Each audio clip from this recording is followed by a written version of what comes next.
गिरीश, आज स्टोर में रखे बॉक्स खुलवाने में मुझे तुम्हारी मदद चाहिए। सोच रही हूँ पुराने कपड़ों को ठिकाने लगा ही दूं। अखबार पढ़ती हुई अनुभा की बात सुनकर गिरीश हंस पड़ा। ये अखबार पढ़ते पढ़ते अचानक कपड़ों का ध्यान तुम्हें कहाँ से आ गया है?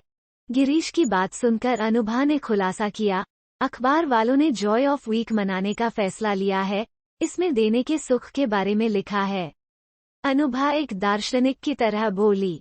गिरीश, सभी मानते हैं कि देने से दुआएं मिलती हैं और ये दुआएं कभी जाया नहीं जाती हैं। वक्त आने पर ये दुआएं चेक का काम करती हैं और जरूरत पड़ने पर हमारे काम बना जाती हैं। ईश्वर के मुस्कुराते चेहरे पर अद्भुत आभा देने की खुशी से ही तो छलकती है। उनके चारों ओर बिखरा प्रकाश देने की खुशी से ही तो देदीप्यमान होता है। अरे बस भी करो अनु, ये भारी भरकम शब्द सुनकर कहीं तुम्हें प्रवचन के ऑफर न आने लगे। गिरीश की बात पर अनुभा हंसते हुए बोली, अरे ये सब तो मैं अखबार पढ़कर बोल रही हूँ। उसी की पंक्तियां मैं दोहरा रही हूँ। जो भी हो, इस जॉय ऑफ गिविंग के जरिए चलाई मुहिम के तहत गरीबों को बहुत फायदा पहुँचा है। ठंड के दिनों में लोगों द्वारा दिए गए कपड़ों से कितने लोगों को जीवनदान मिल गया है। अनुभा अपनी बात कहती हुई स्टोर की ओर जाने लगी तो गिरीश समझ गया कि आज इतवार का दिन जॉय ऑफ गिविंग के नाम जाने वाला है। वो स्टोर पहुंचा तो देखा अनुभा एक हाथ से बॉक्स का कवर संभाले कपड़े निकालने का असफल प्रयास कर रही थी। गिरीश ने बॉक्स का कवर पकड़ा तो वो तसल्ली से भीतर से कपड़े निकालने लगी। पुराने जैकेट, मुड़ी तुड़ी शॉल और पुराने डिजाइन के स्वेटर वो उबे हुए से भाव के साथ बाहर लापरवाही से डालती गई। तभी गिरीश की नजर बाहर निकल आए हरे रंग के प्लास्टिक के बैग पर पड़ी, जिसे अनुभा फुर्ती से भीतर रखने का प्रयास कर रही थी। अचानक गिरीश बोल पड़ा, ये वही स्वेटर है न जो मम्मी जी अंश के पहले जन्मदिन पर लाई थीं। लाई कहाँ थी गिरीश? स्नेहा के हाथों से भिजवा दिया था। हाँ, मुझे याद है, स्नेहा ने बताया था कि किस तरह अंश की नानी ने सबसे छिपकर इस स्वेटर को बुना था। कहते हुए गिरीश ने ध्यान से अनुभा के चेहरे को देखा तो हमेशा की तरह मायके के जिक्र से वो अन्वयस्क दिखी। हमेशा की तरह उसकी चुप्पी गिरीश को नागवार गुजरी। क्यों संभाल कर रखा है माँ के बुने इस स्वेटर को? गिरीश की बात से आहत अनुभा ने तल्ख स्वर में जवाब दिया, बहुत कम निशानियां हैं मेरे पास मायके के स्नेह की, सो जो हैं उन्हें संभाल रही हूँ।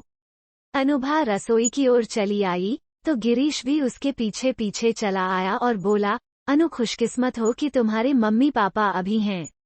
उनकी निशानियों को संभालने की जगह उनकी ओर एक कदम बढ़ाकर उन रिश्तों को संभालो जिनके उलझने का दुख तुम्हें अक्सर ठेस पहुंचाती है, जिनकी कमी तुम्हें अक्सर महसूस होती है। उनकी ओर बढ़ा तुम्हारा एक मुस्कुराता कदम उन्हें खुशी देगा।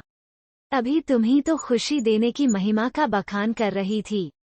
अगर तुम खुशी वाकई बांटना चाहती हो तो उचित पात्र की तलाश करो। खुशी बांटने के नए प्रयोगों पर विचार करो।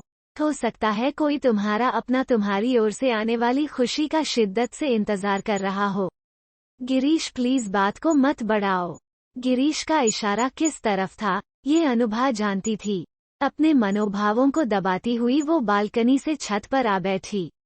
पर आज शायद इस बात को तूल मिलाना ही था। तभी अंश घर में आया और आते ही बोला, मम्मी, कोई भी नहीं आया खेलने। सब छुट्टियों में कहीं न कहीं बाहर गए हैं। हम लोग कहीं नहीं जाएंगे क्या? अपने 8 साल के बेटे को देखकर अनुभा मुस्कुरा पड़ी और बोली, मई जून की छुट्टियों में हम दादा दादी घर गए थे न? वो तो समर वेकेशन थे न, विंटर वेकेशन में कहाँ जाएंगे? तभी गिरीश उसे गोद में उठाते हुए बोले, चलो हम 3-4 दिन के लिए कहीं घूम कर आते हैं। पापा की बात सुनकर अंश पुलक उठा। अनुभा उनके अनायास बने प्रोग्राम पर कुछ टिप्पणी करती उससे पहले ही अंश बोला, दादा दादी के घर तो हम इस साल हो आए हैं और नाना नानी के घर हम जाते नहीं। अपने मुंह से निकले शब्दों को सुधारने के प्रयास में अटकते हुए बोला, मेरा मतलब था कि उनसे हमारी बोलचाल बंद है न? अंश की बात पर दोनों चौंक पड़े थे। अनुभा को अवाक देखकर अंश अपनी कही बात के परिणाम पर घबरा उठा और फुर्ती से भीतर भाग गया। उफ, आजकल के बच्चे, इनका कितना दिमाग चलता है। अनुभा की हैरानी पर गिरीश बोले, अनुभा, हर साल अंश दादा दादी के घर जाता है, जबकि वहाँ के बच्चे नाना नानी के घर जाते हैं। दूसरों के मुंह से सुने उनके ननिहाल के खट्टे मीठे किस्से उसके मन में कुछ प्रश्नों को जन्म देते होंगे। पर दादा दादी के घर अंश जाता ही है ना, क्या इतना हमारे लिए काफी नहीं है? अनुभा, मेरे ख्याल से एक बच्चे के लिए दोनों पक्ष महत्वपूर्ण होते हैं। गिरीश के तर्क को काटती हुई अनुभा के पूर्वाग्रह सामने आ गए। हमारी अपनी मर्जी से की गई शादी को अगर तुम्हारे माँ बाबूजी स्वीकार कर सकते हैं, तो मेरे मम्मी पापा क्यों नहीं? उन्होंने खुद अपनी ओर बढ़ने वाले हमारे कदमों को रोका है, तो मुझे भी अब तुम्हारे और अंश के अलावा किसी और की समीपता की आकांक्षा नहीं है। तुम्हारे जन्मदाता के चेहरे पर खुशी की एक झलक देखने की भी मंशा नहीं है। गिरीश के प्रश्न से आहत अनुभा झटके से उठकर भीतर गई, तो वहां सहमे अंश को टीवी के शोर में डूबे देखा। अपने कमरे का दरवाजा बंद कर वो आंख मूंद कर कुर्सी से सिर टिकाए बैठ गई। कितनी बार अपने अतीत के रिकैप से खुद को उस अपमान से घिरा पाया है जो कभी उसके पापा ने किया था। गिरीश को मन से चाहकर जीवन साथी बनाना चाहा था, सिर्फ यही तो कसूर था। पापा ने अपने दोस्त को वचन दिया था कि उनके बेटे से वो अनुभा का ब्याह करेंगे। अनुभा यह बात जानती भी थी और शायद इसके लिए पापा को स्वीकृति भी दे दी थी, पर तब कहाँ जानती थी कि गिरीश उसके जीवन में प्रवेश करके उसकी जिंदगी बन जाएगा। अनुभा के लिए गिरीश एक अच्छा जीवन साथी है, इस बात को मानते हुए भी पापा अपने दोस्त को दिए वचन पर अड़े रहे।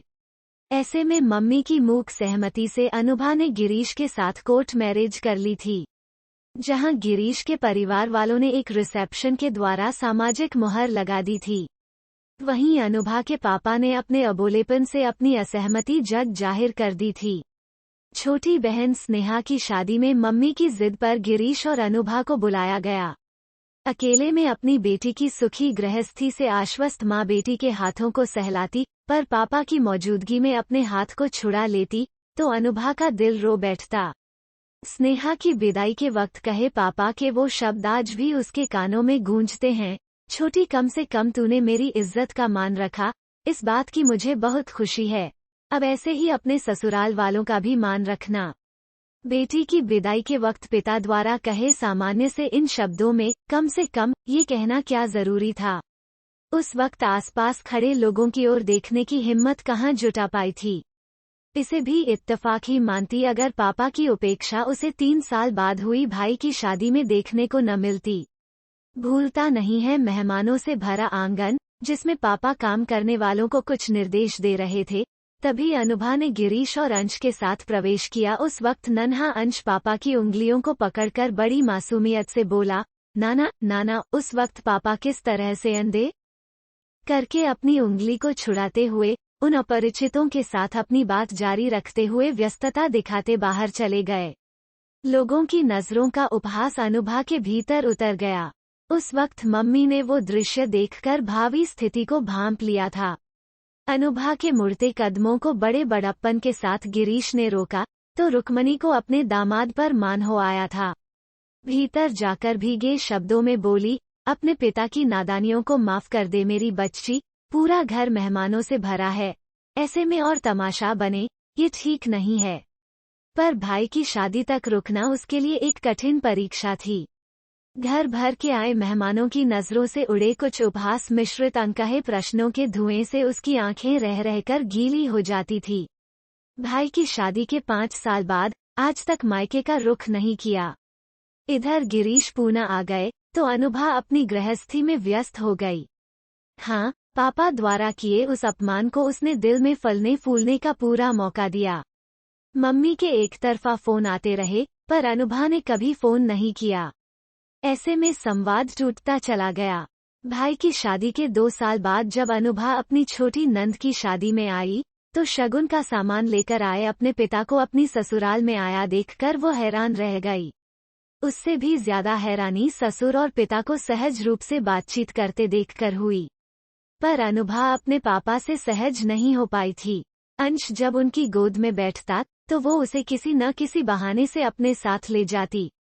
शादी वाले दिन अंश को कुर्सी पर सोते देख दीनानाथ जी ने उसका सिर अपनी गोद में रख लिया। उसी वक्त अनुभा उसे गोद में उठाते हुए निर्विकार भाव से कमरे में ले जाने लगी, तो गिरीश के सब्र का बांध टूट गया। अनुभा, ये ठीक नहीं है। हम पापा के इस रूप को देखने का इंतजार कर रहे थे। आशा की इस किरण को अपने अहम की कालिमा से मत ढको। चलते समय गिरीश ने द नानाथ जी के पैर छुए तो वे बिना कुछ बोले उसके सिर पर हाथ फेर कर चले गए। गिरीश को अंदाजा था कि इस किस्से के बाद अनुभा के मन में ग्लानि उत्पन्न होगी, पर ऐसा नहीं हुआ। पापा के प्रति पाली नाराजगी उसके मन से दूर नहीं हुई। आज इतने दिनों बाद भी अनुभा के विचारों में कोई परिवर्तन नहीं आया। इस बात से व्यथित गिरीश घर में छाए अनचाहे सन्नाटे को भंग करने के उपाय सोच ही रहा था कि फोन की घंटी ने नीरवता भंग की। मम्मी, स्नेहा मौसी का फोन है। अंश की आवाज सुनकर अनुभा दौड़ कर आई। हेलो दीदी, कैसी हो?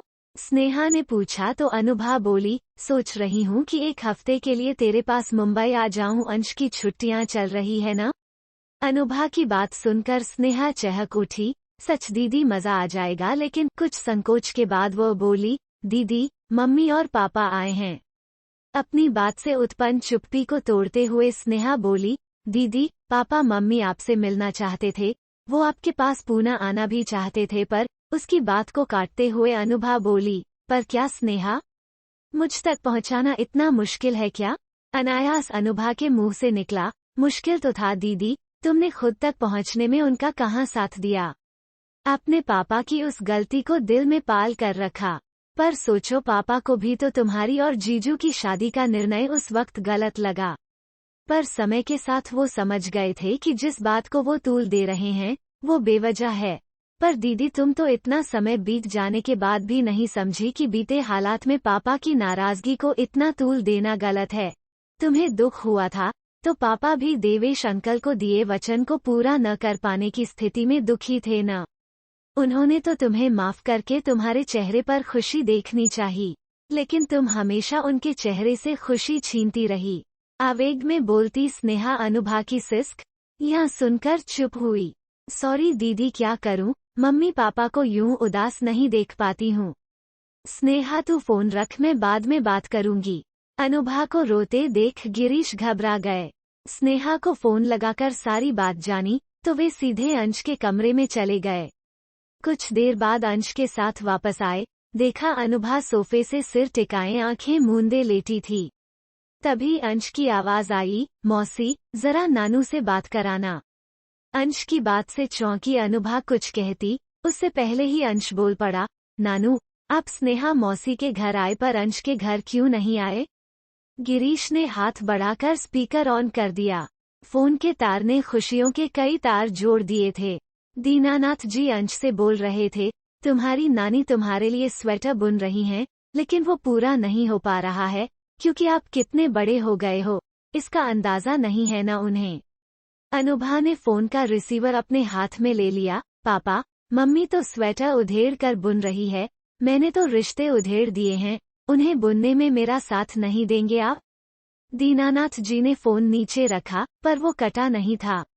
उनकी उल्लास भरी आवाज आ रही थी, स्नेहा, कल सुबह की गाड़ी से जाएंगे। रुक्मणी, देख लेना, अनुभा के घर पहली बार जा रहे हैं, शगुन की तैयारी में कोई कमी न रह जाए। दोनों तरफ छलका उल्लास मन की आंखों से देखा और महसूस किया जा सकता था।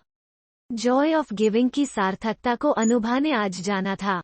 सच कहा था गिरीश ने कि मन दर्पण की तरह होता है, उस ओर आने वाली खुशियों का प्रकाश भेजने वाले को भी नूर से भर देता है।